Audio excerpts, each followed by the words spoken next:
আমাদের এই মধ্যবিত্ত সংসারে 2 টাইম মাছ মাংস খাওয়ার সামর্থ্য নেই। সে কারণে এক টাইম যদি মাছ মাংস হয় তাহলে কিন্তু আরেক টাইম সবজি ভাতে খেতে হয়। হ্যালো এভরিওয়ান, আসসালামু আলাইকুম। কেমন আছো সবাই? আশা করছি সবাই অনেক বেশি ভালো এবং সুস্থ আছো। আমরাও আলহামদুলিল্লাহ বেশ ভালো আছি। নতুন একটি দিনে নতুন একটি ব্লগ নিয়ে আবারও হাজির হলাম তোমাদের মাঝে। আশা করছি আমার আজকের ভিডিওটাও তোমাদের অনেক ভালো লাগবে। ভিডিওটি যদি ভালো লেগে থাকে অবশ্যই একটা লাইক, একটা ভিডিও রিলেটেড কমেন্ট, তারপরে কিন্তু চ্যানেলটিকে সাবস্ক্রাইব করতে একদম ভুলে যেও না। সবাইকে অসংখ্য ধন্যবাদ, তোমরা আমার পাশে এইভাবেই থেকো। যারা আমাকে ভালোবাসো, সাপোর্ট করো, তাদেরকে আমি আবারও থ্যাংক ইউ বলতে চাই। আর যারা আমাকে এখন পর্যন্ত সাপোর্ট করনি তাদেরকে রিকোয়েস্ট করব অবশ্যই কিন্তু আমাকে সাপোর্ট করে আমার পাশে থেকে যেও। সকালবেলা উঠেই কিন্তু আজকে একটু চা খেয়ে নিয়েছিলাম। তারপরে দেখতে পাচ্ছ এদিকে কিন্তু ভাত বসিয়ে দিচ্ছি, কারণ 11টা সাড়ে 11টার দিকেই আমার ভাত লাগে। হাজব্যান্ড খেয়ে যায়, সে কারণে কিন্তু আগে ভাতটাই বসিয়ে দিলাম। দেখতে পাচ্ছ আগে কিন্তু পানিটা বসিয়ে দিয়েছি, পানিটা বেশ ভালো ফুটেছে। তবে কি বলতো, আজকে কেন জানি না চালটা দিতে গিয়ে, আমি তো সুরা বলেই চাল দেই, সুরা বলে চাল ভাতে দিতে গিয়েই কিন্তু একটু চাল পড়ে গেছে। তবে হ্যাঁ, চালটাকে কিন্তু আমি সুন্দর মতো করে উঠিয়ে নিয়ে ধুয়ে তারপরে দিয়েছিলাম। কে জানে কোনটাতে আল্লাহ বরকত দিয়েছে। চাল তো এভাবে নষ্ট করা একদমই ঠিক না। ভাতের চাল হোক বা এমনি চাল হোক, চাল একদমই নষ্ট করা ঠিক না। গামলার মধ্যে সব কিছু ধুয়ে চালটাকে ভালো করে দিয়ে চলে আসলাম কিন্তু এখন ঘরে। এসেই কিন্তু দেখো বেডরুম আগে ক্লিন করে নেব। আজকে জানো তো আমার প্রচণ্ড পরিমাণে কাজ আছে, সব কিছু ধোয়াধুয়ি করব। আর কয়েকদিন থেকে তো তোমরা জানো 4 দিন থেকে প্রায় হসপিটাল নার্সিংহোম করেই যাচ্ছে দিনগুলো, সে কারণে কিন্তু আর ধোয়া মোছাটা হচ্ছিল না। কয়েকদিন থেকেই ভাবছি চাদরটা চেঞ্জ করব, মানে এই 2-3 দিন থেকে আর কি চাদরটা চেঞ্জ করাও হচ্ছে না, মানে ধুয়ে একবারে উঠিয়ে রাখবো। সে কারণে কিন্তু তো দেখতে পাচ্ছ এদিকে কিন্তু সব কিছু একদম বের করে নিয়েছি বলতে গেলে শুধু কম্বলটাই ভাঁজ করতেছি, জানি না কি কথা বলতেছি। তো এদিকে কিন্তু এখন উঠিয়ে নিচ্ছি চাদরটা, সাথে কিন্তু বালিশ কভার। আর ওই কোল বালিশের কভারটা ভিডিওতে আমি একদমই খুলতে পারিনি, পরে কিন্তু খুলে নিয়েছিলাম।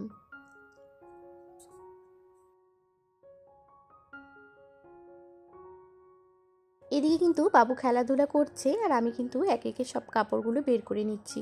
সোফাতে কিন্তু হাজব্যান্ডের একটা প্যান্ট, একটা গেঞ্জি ছিল, সেটাও বের করে নিয়ে তারপরে কিন্তু একদম ক্যাথা ট্যাথা সব মুড়ে নিয়ে গিয়ে ভিজায় দিয়ে চলে আসলাম রান্নাঘরে। এদিকে দেখো সব কিছু কাপড় মানে বের করতে, ঘর ঝাড় দিতে এসে দেখি আমার ভাতটা হয়ে গেছে। সে কারণে কিন্তু আগে ভাতের ফ্যানটাই ছড়িয়ে নিচ্ছি। যেহেতু আমার বড় জায়ের শরীরটা ভালো নেই, ওনার জন্য রান্না করছি, মানে ওদের জন্য আর কি, ওদের ফ্যামিলির জন্য। সে কারণে কিন্তু বারবার এসে দেখতেছি অনেকগুলো ভাত, সেই ভাতগুলো যেন নষ্ট না হয়, বেশি গলে না যায়, সেটার দিকে খেয়াল রেখে কিন্তু বারবার দেখতে আসতেছি। এদিকে দেখো আজকে একটা সিম্পল রান্না করব। ওই যে বললাম মধ্যবিত্ত সংসারে একটু বুদ্ধিশুদ্ধি করে রান্না করতে হয়, সেভাবেই কিন্তু আজকে না কোনো সবজি ছিল না বাড়িতে। সব কিছু সবজি একদমই শেষ হয়ে গেছে, মানে এমনিতেও কিন্তু সপ্তাহের শেষে, তো সে কারণেই সবজিটা শেষ হচ্ছেই। তো এদিকে দেখতে পাচ্ছ এখন কিন্তু দোকানে গিয়েছিলাম, দোকান থেকে ডাল, মানে ভাইস্তা ডাল এনে দিয়েছে, আর আমি কিন্তু সয়াবিনের একটা প্যাকেট নিয়ে আসছি, দুজন দুই দোকান থেকে। তো এখানে কিন্তু ভিজিয়ে রাখলাম, রেখেই কিন্তু আর একটু মানে পেঁয়াজ রসুনটা সব কিছু কেটে বেছে রেডি করে নিয়ে তারপরে কিন্তু উনানে দিয়ে দিলাম। আগে কিন্তু তেল দিয়ে দিয়েছি, তারপরে সয়াবিনটাকে দিয়ে দিলাম।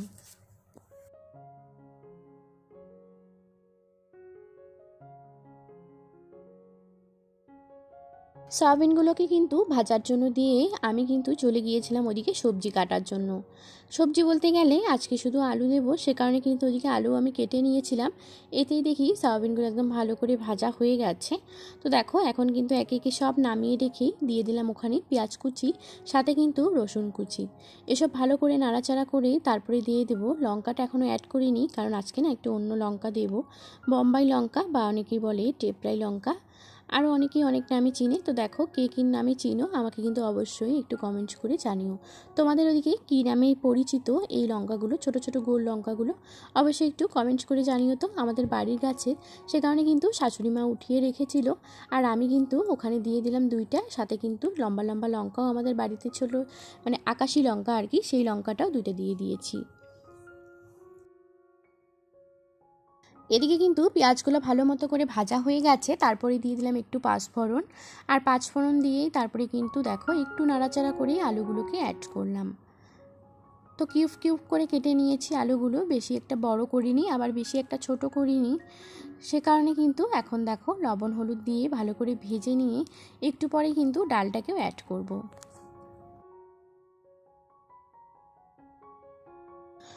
একটু আলুগুলোকে ভালো করে নাড়াচাড়া করে ডালগুলোকে দিয়ে দিলাম।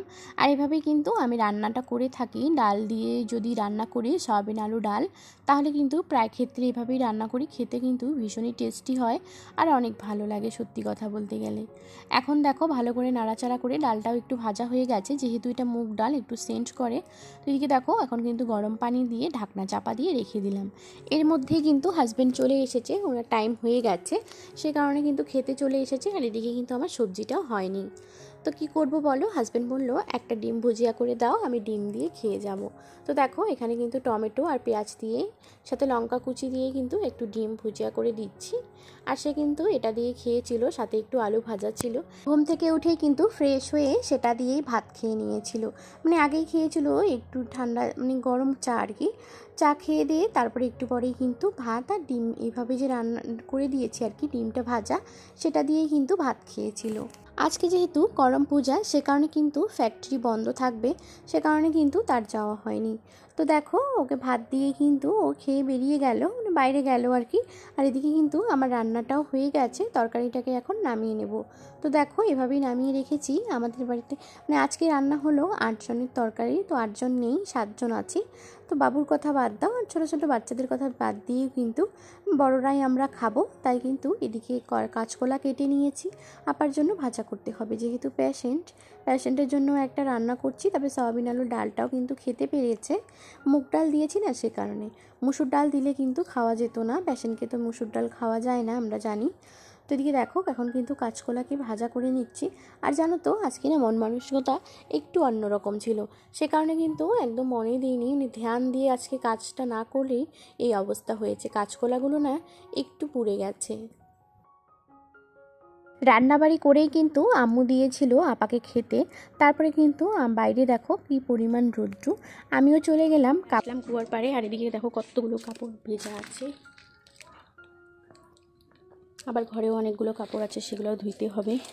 মানে এখানেই বেশি আছে আর কি, একদম খেচে দিছি আর কি, পা দিয়ে উঠে একদম চাপাই দিছি। কাপড়গুলো সব ধুতে হবে। এদিকে আবার শাশুড়িমার কাপড় আছে, শাশুড়িমারগুলো ধুতে হবে। সব কাপড় চাপড় ধুবো। এদিকে আবার নতুন জামাগুলো আছে, কালকে যে পরে গেছে না নতুন জামাগুলো আর ভিজিয়ে রাখিনি, এই স্যান্ডোটা না, শুধু এই দুইটা, ওগুলোকেও ধুইতে হবে। তার আগে ঘরে যে আরও কাপড় আছে নাকি সব নিয়ে আসি। ঘরে এসে কিন্তু কয়েকটা কাপড় ছিল, সেই কাপড় চোপড়গুলো নিয়ে গিয়ে আবার সব কিছু ধুয়ে তারপরে কিন্তু উঠান ঝাড় দিয়ে গোসল করে নিয়েছি। গোসল করে রুমে এসেই কিন্তু বাবু এখন বায়না ধরছে, সে ঘুমাবে, সে কারণে কিন্তু আগে বিছানাটাকেই করে নিলাম। তো দেখো এদিকে কিন্তু বিছানা করছিলাম, তখনই হাজব্যান্ড চলে এসেছিল। সেও কিন্তু শোয়ার জন্য একদম অস্থির হয়ে আছে। তাকে বললাম যে তুমি স্নান করে আসো, আমি এদিকে বিছানাটা করছি, তখন না হয় বাপ ছেলে ঘুমাইও। তো দেখো একে একে বিছানা এদিকে করা শুরু করে দিলাম। আর আজকে না একটা নতুন চাদর পাতবো।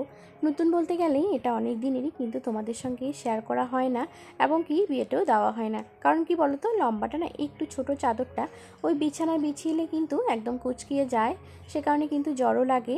আমি এই চাদরটা দিই না, এটা দিলে কিন্তু বারবার আমাকে বিছানাটাই ঠিক করতে হয়। আর একটা কাজ বারবার করতে কার না ভালো লাগে বলো, কারোই ভালো লাগে না। সে কারণে কিন্তু দেখো এভাবেই চাদরটাকে দিয়ে দিলাম। তার আগে কিন্তু বাবু প্রচণ্ড দুষ্টামি করছে। আজকে জানো তো বাবুকে একটু মারও দিয়েছিলাম, এতটা অত্যাচার করছে যে আর কি বলবো। আগে মেরে কিন্তু পরে ভীষণই খারাপ লাগছিল।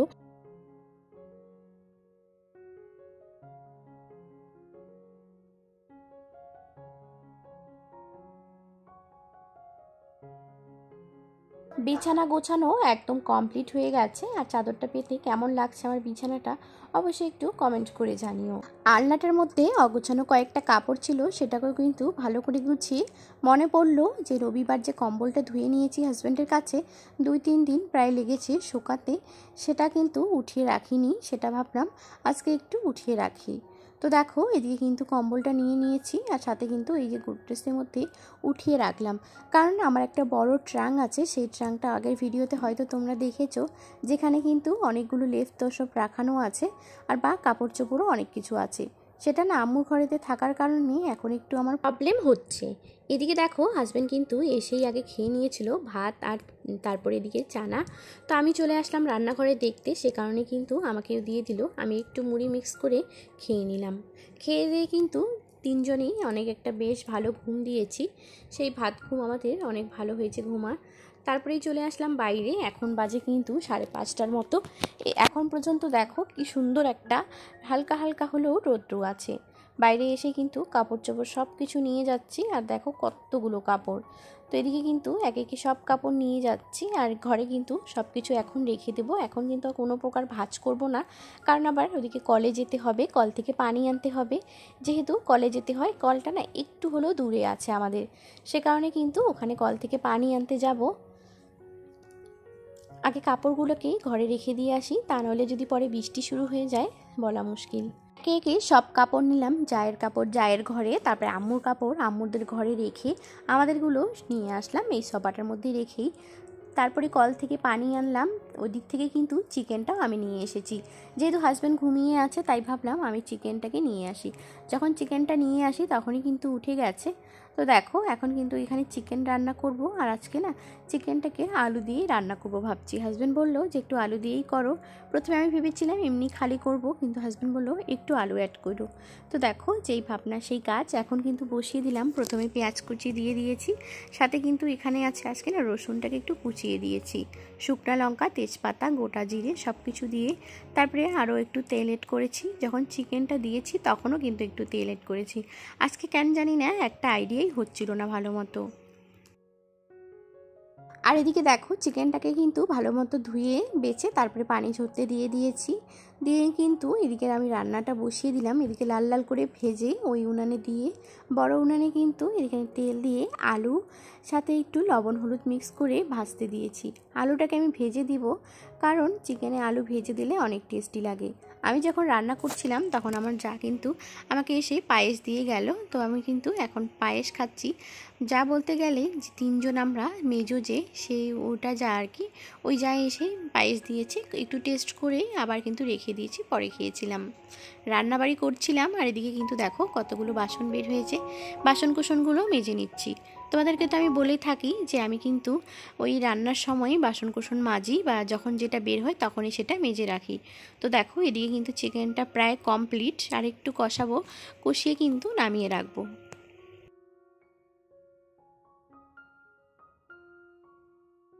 এদিকে দেখো নামিয়ে রাখলাম, আর বেশি একটা ঝোল করব না, এরকম করে একটু আঠামাটা ঝোল আর কি, সেটা করেই নামিয়ে রাখলাম। আর এখন কিন্তু আর কোনো ভাজা করব না, কারণ আজকে শুধু পাঁপড় ভাজবো আর আমরা এইভাবেই খাইয়ে নেব। তো দেখতে পাচ্ছ চিকেন একদম কমপ্লিট। এখন সুন্দর মতো করে হাত কোয়ারি করে ঢাকা দিলাম, কারণ ফুল ঢাকা দিলে কিন্তু নষ্ট হয়ে যেতে পারে। তো আজকে আমাদের মসজিদে কিন্তু মিলাদ আছে, মিলাদুন্নবী। তো আজকে বলতে গেলে আজকে ভোরে আছে, তো সে কারণে কিন্তু অনেক সুন্দর সাজিয়েছে। সবাই একটু মাশাআল্লাহ বলতে